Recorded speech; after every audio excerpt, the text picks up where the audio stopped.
Chusok Chalponesio. Have a good Chusok, mga pap. Mahaba-habang bakasyon na naman para sa lahat ng nandirito sa South Korea.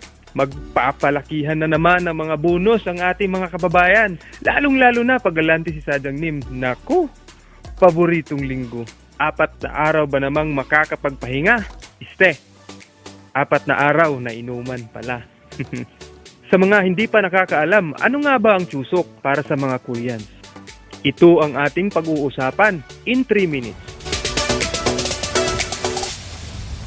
Chusok is one of the 3 biggest holidays in Korea na ang ibig sabihin ay Autumn Eve. Ito ay ang version nila ng Thanksgiving Day. Autumn Eve, the celebration of the great harvest, kung kailan ang pinakamaliwanag na buwan sa buong taon, where it happens every 15th day of the 8th month in the lunar calendar. Natatapat ang mga araw na ito sa buwan ng Setyembre o Oktubre. Tinatawag din itong Hangawi, subalit mas common sa atin ang Chusok. Nag-uuwian ang mga Korean sa kanilang mga ancestral hometowns upang magsama-sama ang buong pamilya. Binibisita nila ang mga puntod ng kanilang mga yumaong kamag-anak, naglilinis at nag-aalay ng mga paborito nitong pagkain.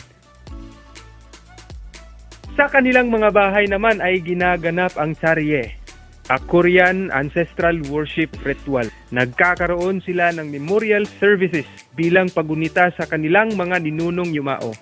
Nagpapasalamat sa magandang ani at nag-aalay ng mga bagong aning mga pagkain at bagong gawang alak, at pagkatapos ay nagsasalo-salo. Karaniwang handa sa araw na ito ay ang sungpyon o traditional rice cakes, shinduju at tungdongju o traditional rice wines at iba pa. Nagpapalitan din sila ng mga regalo sa selebrasyon na ito. At ang paborito nilang pangregalo ay ang spam, mga karni at prutas. May mga laro o paligsahan din sa araw na ito, kabilang dito ay ang shirum, isang uri ng wrestling ng mga Koreans, Kanggang Shule, a traditional Korean folk dance na sinasayaw sa mismong full moon sa gabi ng Chusok. At yan po ang short reviews ng Thanksgiving Day ng South Korea. Kayo mga paps, anong ganap nyo ngayong Chusok? Bahala na kayo, basta gagala ako. Ingatan po natin ang ating mga kalusugan sapagkat lahat ng bagay ay pwedeng gawin ng isang may malusog na katawan.